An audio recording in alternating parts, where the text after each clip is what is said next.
Samuel Anyanwu as the party's national secretary. He also postponed indefinitely his 100th National Executive Committee meeting, but PDP Deputy National Chairman South Taufik Arapaja and the National Publicity Secretary Debo Ologunagba, alongside other NWC members, have opposed the move, stating that Shetonji Kosheode remains the PDP acting national secretary. Arise correspondent Mary Chinda reports. The PDP acting national chairman Umar Damagum, while announcing the reinstatement of the embattled national secretary, Senator Samuel Anyanwu, describes it as a very difficult decision. He also announced that the party's 100th NEC meeting has now been postponed indefinitely. Anyanwu is resuming as the national secretary. I think that's the most important thing. We have no option but to abide by the decision. After due consultation and everything, we thought it's a bitter pill, but we have to swallow it. Wednesday's announcement comes 24 hours after the acting party chairman led a delegation to Inec over the crisis surrounding the rightful occupant of the national secretary position and the observation of irregular signatures in its correspondences to the electoral body. Damagum was accompanied by the chairman of the PDP Governors Forum and Bauchi Governor Bala Mohammed, former Senate President Bukola Saraki, House Minority Leader Kingsley Chinda, and other stakeholders. But some members of the National Working Committee have now opposed Damagum's new decision. Party leaders like Deputy National Chairman South, the PDP National Publicity Secretary, and others, in a new statement with their signatures appended, insist that the June 30th NEC must hold as the decision was taken at the National Executive Committee meeting and that it cannot be jettisoned by any single individual. They also say that Koshedo remains the acting national secretary based on the resolutions reached at the last NEC meeting, the one that only NEC has the powers to reinstate Senator Samuel Anyanwu. It must be clear that INEC has no role whatsoever in participating in regular meetings of these bodies that I've drawn to you. They have no role at all. Meanwhile, the FCT minister, Nyesom Wike, has called out Damagum for directing the embattled National Secretary Samuel Anyanwu to resume duty at the party's National Secretariat. He says Anyanwu never went anywhere. National Secretary is not your appointee. National Secretary has been doing his work, so you can't call him to resume because of the illegalities you perpetrate and that you don't show leadership. That's where you put yourself where you are.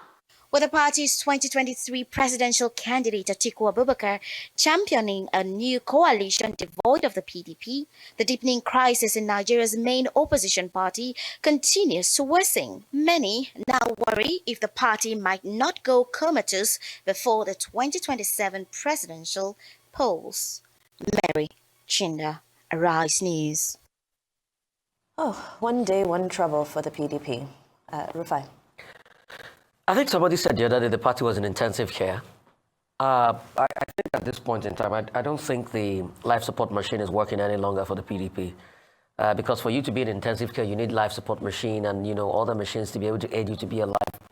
But the life support machine has started to wane, and it might just be the beginning of the end for the PDP, because that's what happens to most political parties when hubris sets in. This was the same political party that Vincent Ogbulafo once said will rule for the next 60 years. So what is happening now? There's been a contention about having this meeting, having the NEC meeting, and postponing it. So a faction of the party bet with INEC, and they said, okay, Anyanwu will continue.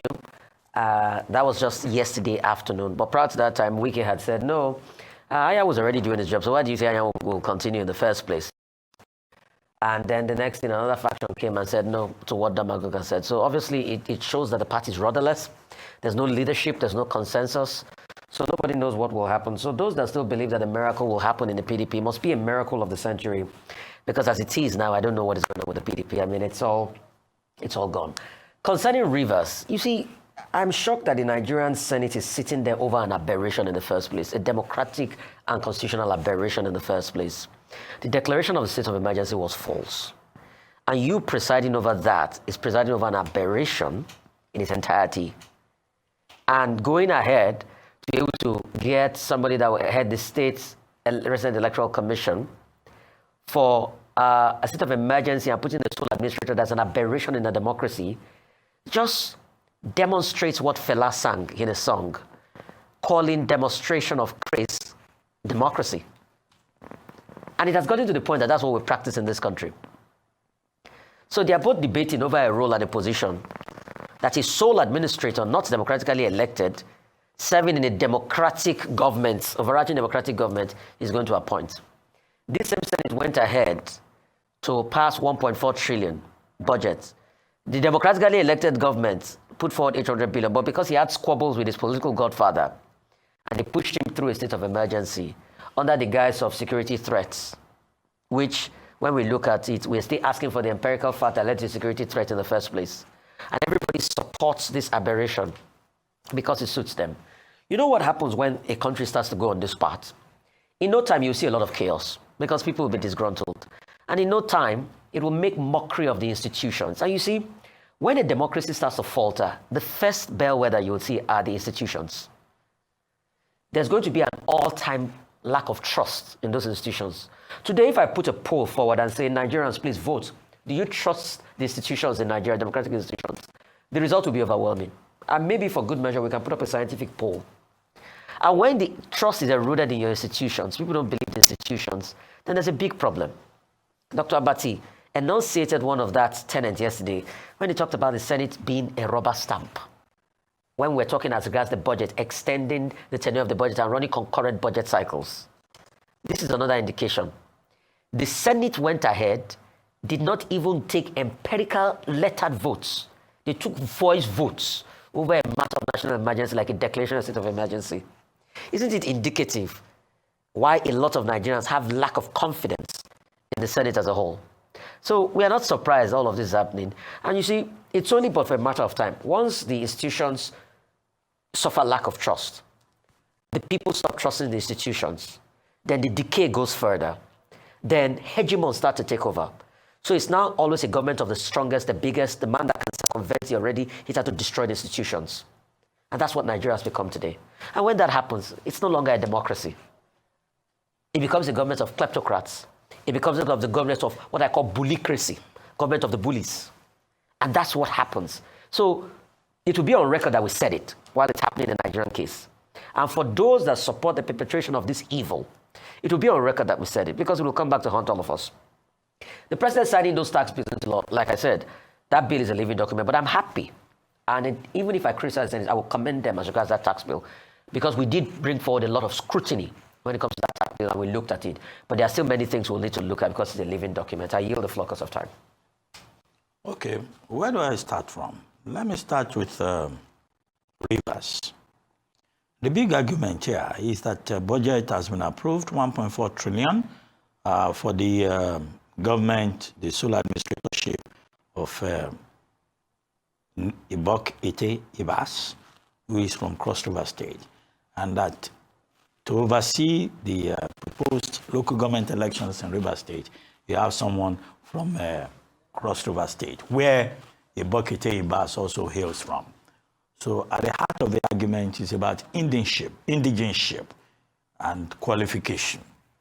Now, let us say that indigenship settler politics has always been a problem in this country. However, the Nigerian Constitution recognizes the fact that you can live anywhere in the country.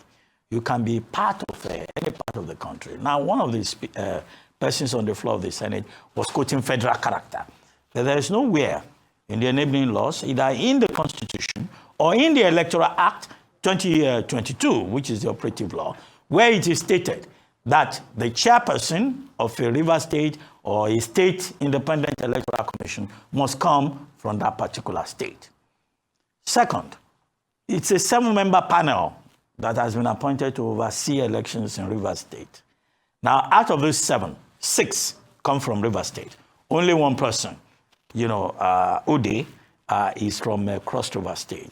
And maybe the concern is about the fact that, he's from the same place with the sole administrator, and maybe, that would be, that is political, and, the outcome may be predetermined. But in terms of the provisions of the law, there is no such thing that a person who has been found suitable by the relevant authorities cannot organize elections in any part of Nigeria. And we have precedents of persons who are not from a particular state who have been posted to other states to go and conduct elections, whether national or state. However, the main issue is about even the validity of the idea of state, of the declaration of emergency.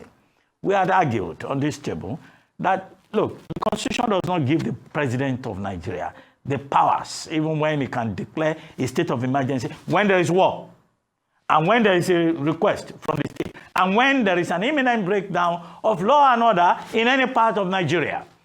Under those circumstances, the President of Nigeria can then declare a state of emergency without necessarily upturning, removing democratic structures. The minus in the declaration of a state of emergency in Rivers is that the President unilaterally, even without recourse to the National Assembly, upturned the democratic order in that state. To that extent, there's a principle in law, ex nihilo nihil fit. It says, from out of nothing comes nothing. If you have emplaced an illegality, an unconstitutional framework or regime, then of course everything that comes out of that ipso facto cannot stand on anything. So that's the whole principle of ex nihilo nihil fit. So some people can argue from that area, but this is not about legalese. What is happening in Rivers State is about ensuring peace and ensuring benefit for the people of Rivers State and ensuring that they are not shortchanged.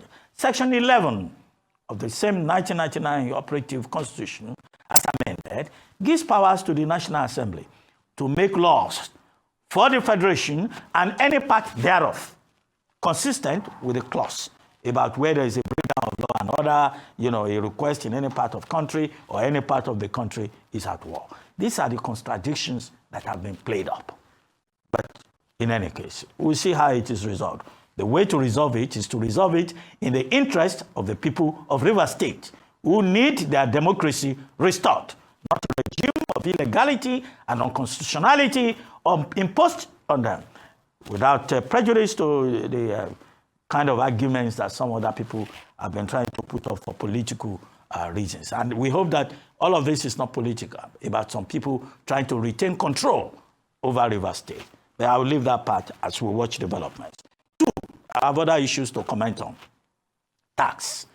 The President of Nigeria, we're told, is going to assent his signature, append his signature, and assent to the 4 bills that we have been talking about, tax bills. Joint Revenue Board Establishment Bill, Nigeria Tax Bill, Revenue Service Bill, Tax Administration Bill, 4 of them. Now, these bills, they are long overdue. I've argued on this platform that, yes, it's good for us to have a framework around tax administration in Nigeria. And, the Taiwo Oyedele Committee, I think this is a major triumph for Taiwo Oyedele's Committee on Taxation and Fiscal Policy because of the controversial nature. When the President assents to those 4 bills today, we will have made progress. And that committee can, beat its chest and say, oh, we have done well for Nigeria. At least we have concluded our assignment. The framework will be useful because before now, the tax administration framework of Nigeria was haphazard. It is, however, important that all the objections from the state governors, all the state governors have suddenly aligned with the presidency. The Senate has been also masturbating by saying that, look, we did consultations, we worked on this bill. They quote it as one of their major successes. Now, President Tinubu can also claim credit for these tax bills to say that he is the president who has decided to take the bull by the horns and address the issue of taxation. We are reminded by Oyedele and others that this is not about taxing people, punishing people. It's not necessarily about revenue. It's about expanding the tax dragnet so that there can be greater efficiency, greater transparency, and greater, fairness in terms of tax administration and justice. Those principles, we identify those principles as important. However, you cannot tax people in an environment where there is no productivity. The major challenge that President Tinubu faces is productivity. Ensuring productivity, because it's when people are productive, when industry is productive, that you have things to tax and you will have benefits for states, local governments, and the federal government. But in terms of the framework, I think it's a step forward. And if the framework does not work, then we can review the laws. Laws are living objects, Appropriation Act, Tax Bill, even the Petroleum Industry Act. The National Assembly is talking about looking at certain aspects of it. So within 6 months, 9 months, 12 months, we'll see whether these tax bills will work. If they don't work, we'll take another look at them. Now, as for PDP, it was Senator Gbefilatv who came to this program, and he said two things. He said the PDP was in an intensive care unit. He said that if the June 30 convention does not hold, that it will have grave implications for the survival of the People's Democratic Party. And, we see this morning that Senator Gbefilatv will appear to be very prophetic because his party is clearly in disarray. And the problem in that party is about leadership. The NEC is superior to the National Working Committee. At the 99th meeting of NEC took a decision that with regard to the position of the Southeast Caucus,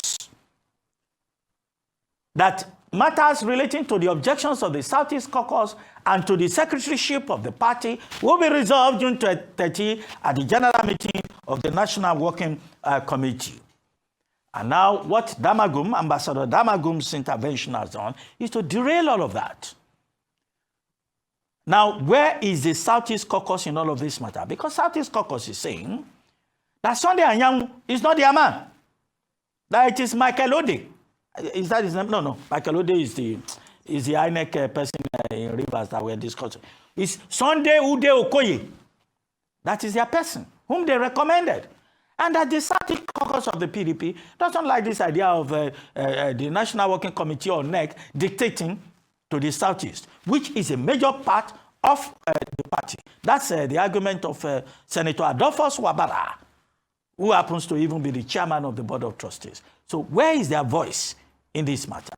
But the residual point that we can hold on to is that the PDP is in disarray. Will that convention hold? Deba Ologunagba and Umar Sani, they both say that the Constitution does not give powers to the party chairman to be the spokesman of the party. Does not give him powers to overrule the National Working Committee of the party. And that's more or less what the Minister of the Federal Capital Territory was saying. Even if when you look at his own intervention, you look at his subtext, it looks like he is even saying Samuel Anyanwu never went anywhere. So the party is in ICU.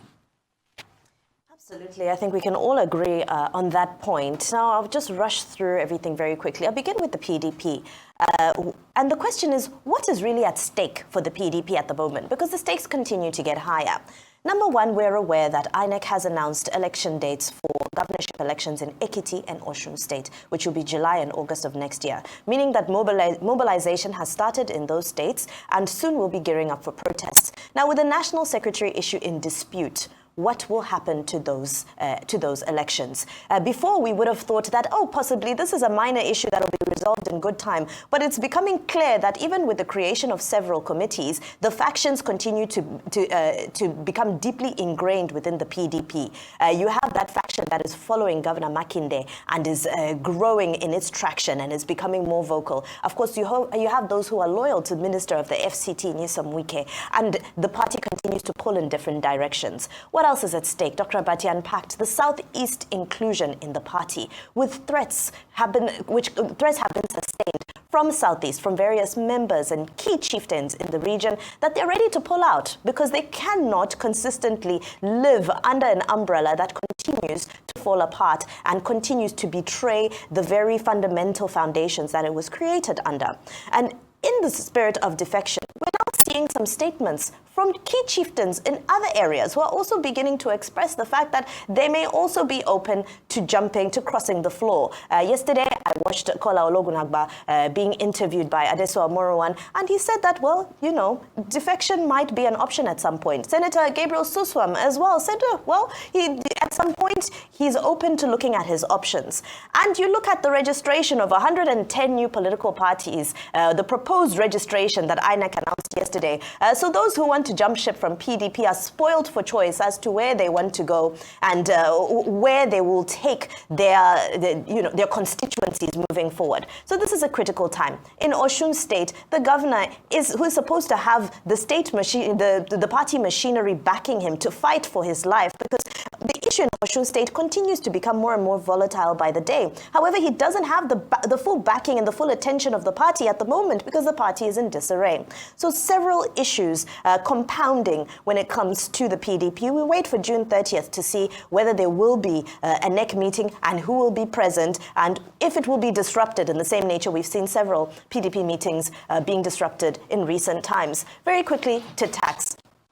These tax bills are a milestone in many ways. But what is concerning is that as we see one arm doing the work